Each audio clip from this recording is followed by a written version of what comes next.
Welcome to Top Advisor Marketing, where you will learn how to become a prolific online influencer, attract more ideal clients, and grow your practice.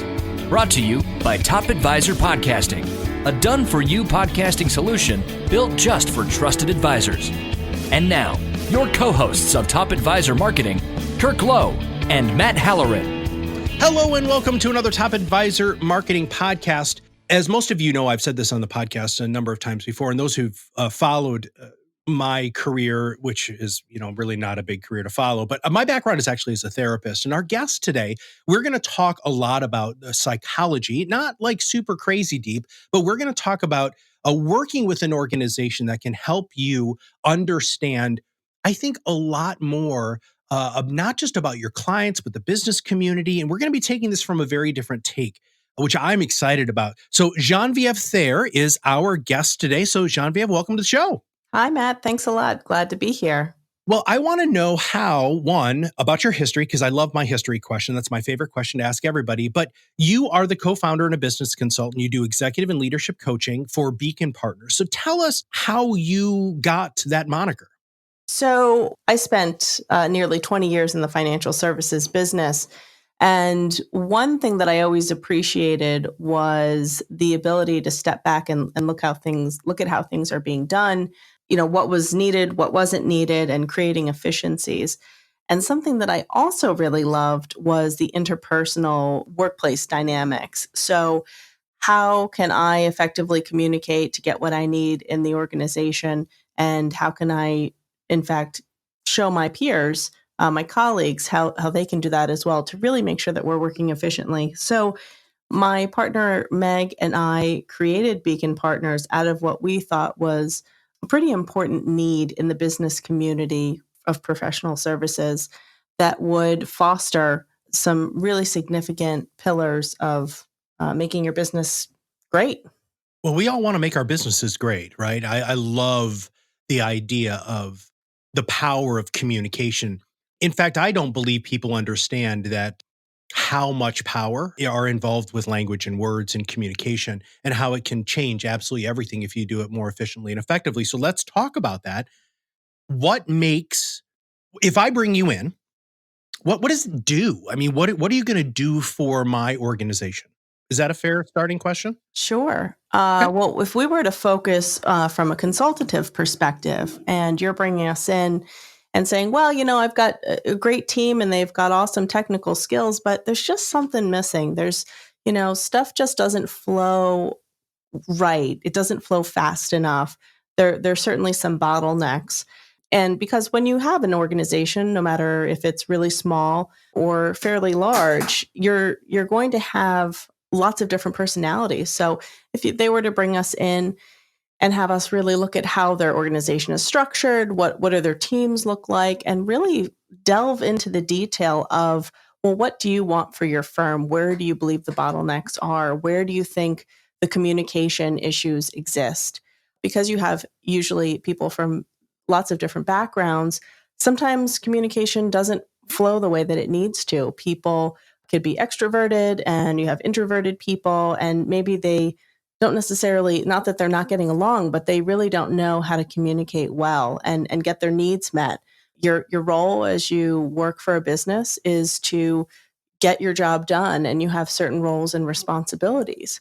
And so when there are bottlenecks in terms of communication, if there are issues with, the emotions and the boundaries of each individual person, that's all very necessary to look at, because you could have a great product, you could have a great marketing strategy and branding strategy, but at the end of the day, your team is really what makes that as great as it should be. And if your team is not necessarily getting the communication side of it, you don't see a productive environment.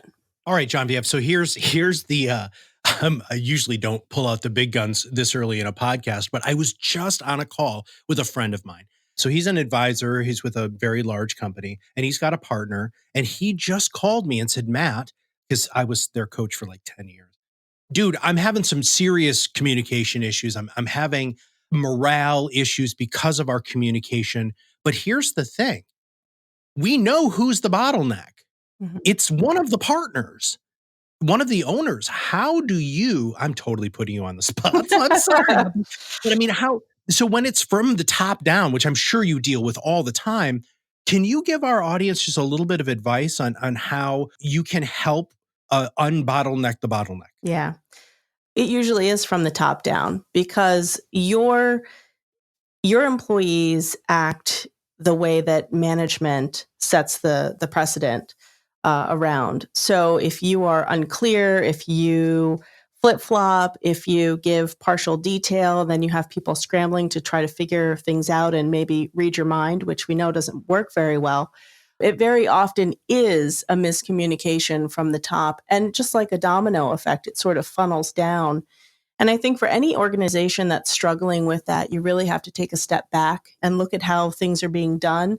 Take a very deep dive and assess your values as a firm, because your values in turn become the identity, both internally and externally with your employees as well as your clients. So very often it requires your own self-assessment.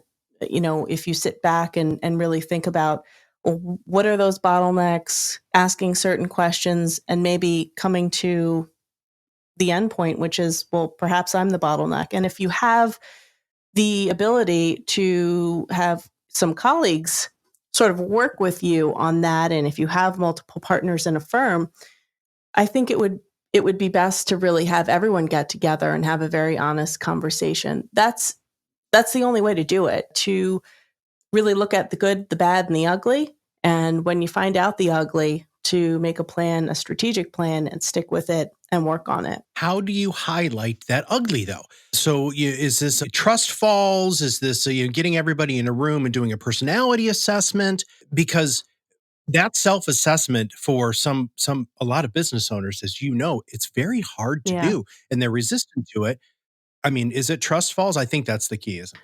It could be trust falls. It's there's there's so many assessments that you can take that are out there, but the problem is if you're not recognizing that the issue may in fact stem from your own behaviors and your lack of communication, it is really difficult to convince somebody that, hey, maybe you should go and look at this. You're not going to see people who are an employee going to the CEO and saying, hey, I think you should take this emotional quotient test. So that is a fine balance. But as I mentioned, if you have multiple people in senior leadership roles, it's really incumbent upon them to be very honest and say, we're noticing some things, we're getting some feedback. Sometimes CEOs don't want to hear the ugly, but it's necessary. And I think anyone who has great leadership skills will be able to take a step back, or who wants to have good leadership skills should be taking a step back and saying, how can I do things differently? And what can I do today that's even better than what I did yesterday? And part of that is to really look at emotional quotient and try to work towards, optimizing your emotional quotient, because we know that people who do have high EQs, they are better leaders. And part of that is the self-awareness component, and that's critical. A lot of advisors have just fallen into becoming CEOs and haven't really paid attention to their own EQ. Would you mind defining what EQ is and then how you use EQ tools or that as a foundation for your consulting and helping Sure. people? So, a very basic explanation of EQ is that you are operating within the framework and are mindful of 5 key elements: self awareness, self regulation, motivation, empathy, social skills. So, when you're talking about EQ, it's not just about, I have this job that I need to do, I'm the CEO, I'm going to get it done however I need to get it done. There are certain interpersonal skills, and there's certainly a culmination of that combined with emotions and being able to stay very even keel, in difficult situations and stressful situations, understanding that when you're delivering a message to your peers who may be on the executive level as well, or maybe individuals that work for your firm that are, regular employees, not leadership, and being able to deal with and understand from their side, their perceptions and emotions. Those are all very key components of emotional quotient, but really it begins at the self-awareness. If I'm in a particularly stressful situation and I'm just flipping out and I don't know what I'm doing and I'm the CEO and my staff is seeing that, then that's not a very good representation of what I need to look like and act like as a CEO.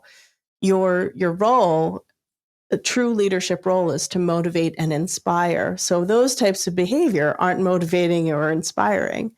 And so when we look at the emotional component of EQ, it's how well are you able to regulate your emotions? And the whole purpose and function of emotion, really, it can be boiled down to two things.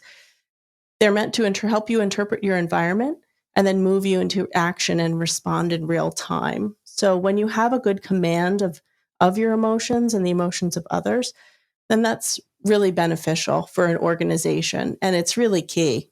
All right. So, Genevieve, when you are meeting with an organization, one of the things that you said earlier was the importance of a set of core values and an understanding of not only how people communicate, but what they want to communicate. How do you help people tease that stuff out so that when they're working on their brand or their mission statement or their company values, that they can use that in the whole image that they've created for their client experience? I think the most important part when we go into a business, and our meetings can range from one meeting to 5 meetings, so that we can really go in and understand what they're really looking for, and to understand, well, you say your values are this, but from what I'm seeing on maybe your website or other things, if you have multiple partners, maybe there's a mismatch in terms of values. Our part is to really come in and understand what your perspectives are, where you'd like to go. And then it's our job to, if you were to engage with us from an EQ perspective, to help develop that out. First, it would be the educational component. So really understanding how your values are created within your firm and how you teach the people that work for you what those values are and to live it and breathe it. And it's a combination of insight as well as skill development. I want for all of the firms that we work with and that I've worked with over the years, I want when a client to come in that they understand, like from an expectation standpoint, what the client experience is going to be like. And I've always thought that that did start with value. So that's super cool that that's a huge component of what you do. And let's talk a little bit more about what you do. So you have three kinds of engagement. And we've really focused on, kind of the business consulting and the leadership coaching, which, by the way, I think leadership coaching is so needed in financial services because so few people understand what it truly means to be a leader. And Genevieve, you've done a great job of already highlighting some of the personality traits and some of the focus that you should have being a leader. But let's talk about this third silo, which is something I know absolutely nothing about besides the notes that I got to prepare for the show. Would you mind talking about this seminar workshop thingy? Our seminar was created as an additional component to our offerings because my business partner and I, having over 50 years combined experience in financial services, absolutely believe that we agree with you, there is a need for it. Just because you have a company and your name is on the door does not mean that you have great leadership qualities. And second, we believe that no matter what someone does in a particular organization, whether they're a receptionist all the way up to the CEO, they should have leadership qualities. When I'm looking to hire a person who has great technical skills, I also need to make sure that they're coming into my office with the ability to take ownership of their job and their responsibilities, to be able to very eloquently anticipate what maybe my needs are as a business owner, what my other team members' needs are, and for everyone to have those key elements. So we created the seminar with the idea of pushing out more information about emotional quotient, to listen not only from an insight perspective, but also to work through skill development. And this is a long process. You can't do a seminar in a day and say, okay, great, I know everything that I need to know.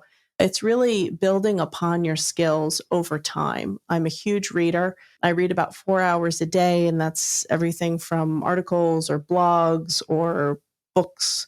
And I'm very interested in emotional quotient and the psychology behind people. It's one thing to have the technical abilities. It's quite another to have the ability to work well with others, to understand how you work, how you need to work, and how to interface with individuals that you also work with to create a really great work environment where everyone has a synergy and everyone gets what they need at the end of the day. So, for those of you who are thinking, not only is this amazing information, but they can start to see why we wanted to have Genevieve representing Beacon Partners here to talk about what she's been talking about. Because if everybody is rowing in the same direction, everything works more smoothly, not just your internal operations and your systems and processes, your financial planning, your trading, whatever else you do, but also your marketing and communication and your branding and all of those pieces. All of a sudden, everybody, there's this feeling of unity that moves the ball so much faster and farther down the field than you might be right now if you bring in a consultant and understand truly how people communicate, because communication is what ruins most relationships, right? And also having those expectations, as Genevieve said earlier, of when you don't really know what's expected of you, or you're making assumptions of expectations, that really can make you fall down. All right. What else should people know? Because I still want to ask you some questions about who you are as a human. So, what else should people know about Beacon or about you or engaging you before we get a little bit personal here? I think what people should know about Beacon Partners is we're really interested in serving the businesses that are on the smaller scale because we've really tailored our program to work very well for the small business owner, the entrepreneur who maybe doesn't have the bench strength that a huge corporation has, but your business is equally as important. And I think that that's key.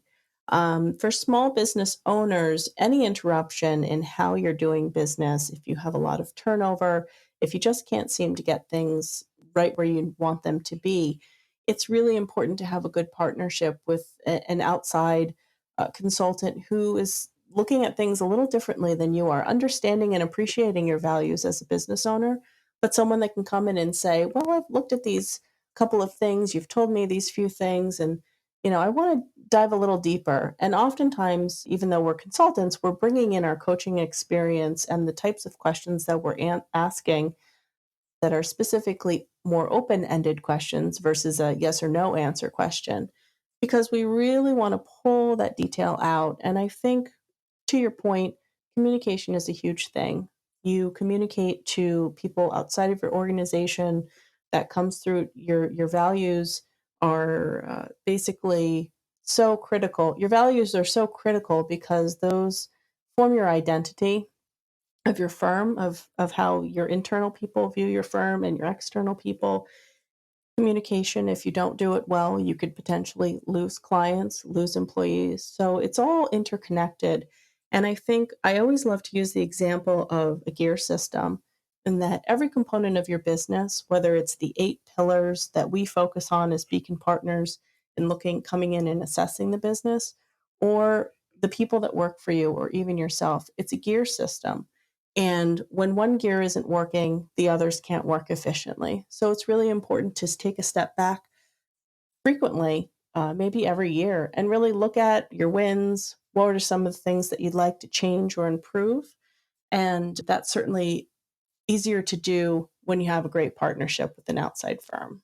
Yeah, absolutely. All right. When you're not working or reading, what do you do for fun?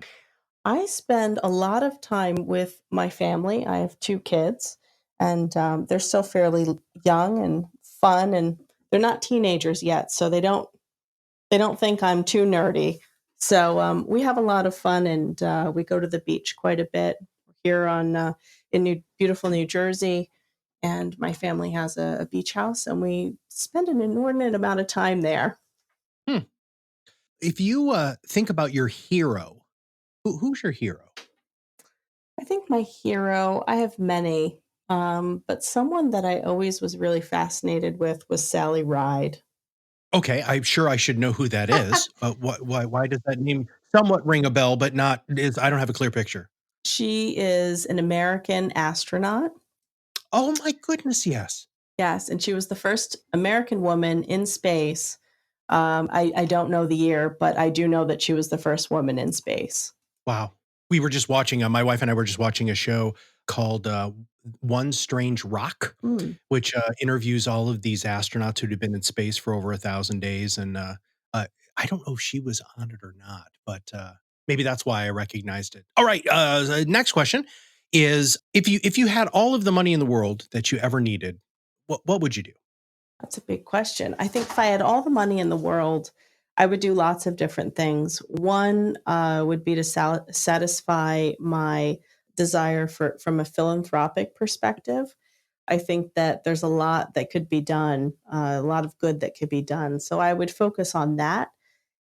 And I think I would try to travel the world. I love different cultures, trying different foods, meeting different people, hearing different languages. So I would do quite a bit of traveling. When you think about history, since you are such an avid reader, do you have a favorite person in history? And if so, why? Mhm. Well, I guess because I'm based out of Princeton, New Jersey, I guess I have to give a nod to Einstein, a really, really brilliant individual. You might not be surprised at how many people say that. He's a regular when I ask that question on the show, that people really do look to him as not just a person who was a genius, obviously on a genius level, but a pretty amazing human being. What is one thing that you recommend most to family, friends, or clients? So this can be a book, a TED talk, anything along those lines. Do you kind of have a go-to thing that you seem to hand out more than others? I love reading articles on Harvard Business Review. I mean, I think their content is fantastic. And I do spend quite a bit of time reading their stuff. And I think in terms of sharing, I probably share articles from there the most. Do you listen to the HBR Idea Cast? I do not. Oh my gosh, it's such a great podcast. It's so good. So they highlight some of those articles and then they'll bring on the authors of those articles and interview them. It's really good. And they're short, which is nice. I think they're like, I don't know, like 15, 20 minutes. So they're really easy. If you're, on a walk or whatever, you can digest a couple of those. Last question that I have for you. What is your mantra or motto or something you say to yourself to keep yourself focused and on track when you are kind of off track? Something I say to my young daughters every single day. My older daughter can be a bit shy, and when things can be kind of scary for her, I developed a motto, and it's very simple, and that's be smart, be brave, be strong. And I found myself every time I said that to her, I thought to myself, gosh, that's really good advice for myself. The world of entrepreneurship is very scary. There are a lot of unknowns, and it takes a big leap of faith to venture into that world. And, to be smart about the decisions you're making, brave in that, it may not be great now, but if you keep working at it, you'll get to the point where you want to be, and strong to just persevere, even when days are tough. And you hear a lot of no's when you're an entrepreneur, but you have to be tough to be able to withstand that. All men to hearing a lot of no's as an entrepreneur. I absolutely agree with you on that one. Yeah. It's more no's than yeses. Yes. Somebody had said to me, could you imagine if a baseball player hit like 800?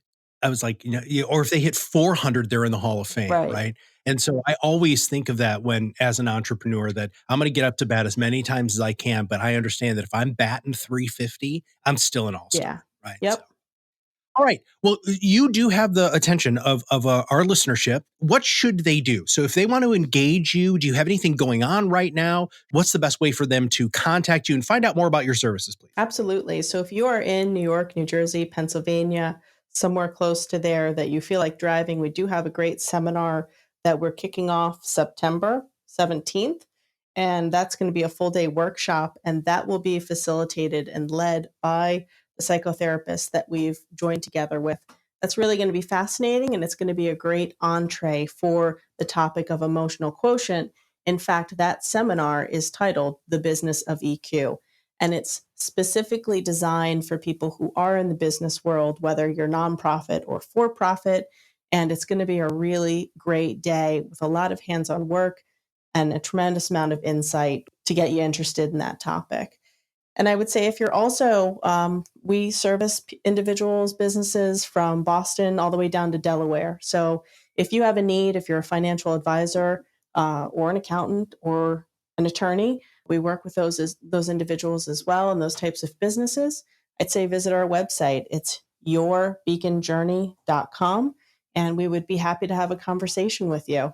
And we will make sure that we have show notes and registration links we'll make sure we have the links for those different things, especially registration for that seminar coming up in September. We'll make sure that those are in the show notes. So Genevieve, thank you so much for being a great guest on our show today. Thank you for having me, Matt. It was wonderful. If you have not subscribed to the podcast, I have no idea why you haven't subscribed yet. We've done like 180 of these things. Come on, people, subscribe. If you know somebody who really should hear this, which, by the way, I'm going to forward this to the gentleman I was talking about earlier in the podcast, so that he can understand that there are good resources like the Beacon Partners out there. So make sure that you share. And again, if you have a topic idea or you have any feedback, you can also put these in the comment section, whether that's on Blueberry, Podbean, iTunes, Stitcher, or whatever. We love reading those. It's one of the reasons why we've started dropping some more mini series and gotten some good feedback. So make sure that you provide us with a little bit of feedback. We'd greatly, greatly appreciate it. And finally, if you do want to communicate with us directly, I'm one of those weirdos who do check his email all the time, not incessantly, of course, but just minor obsessively. Matt at TopAdvisorM, and that M is for marketing.com. You can reach out to me directly if you'd like to talk about podcasting yourself, or if you have a great idea for a podcast. So for everybody at Beacon and Genevieve Thayer, and for everybody at Top Advisor Marketing, we'll see you on the other side of the mic very soon. Are you ready to change the way you communicate with your clients? Are you tired of being the best kept secret in your area? Learn how to become a prolific online influencer, attract more ideal clients, and grow your business. Contact us today and see what the power of podcasting can do for your business. Click on the Contact Us link on our website at topadvisormarketing.com and set up a call to learn more. Follow us on LinkedIn and Facebook for more updates and information. This was brought to you by Iris.xyz, a platform helping financial professionals become better in business and life through new media and new voices. Visit them and learn more at Iris.xyz.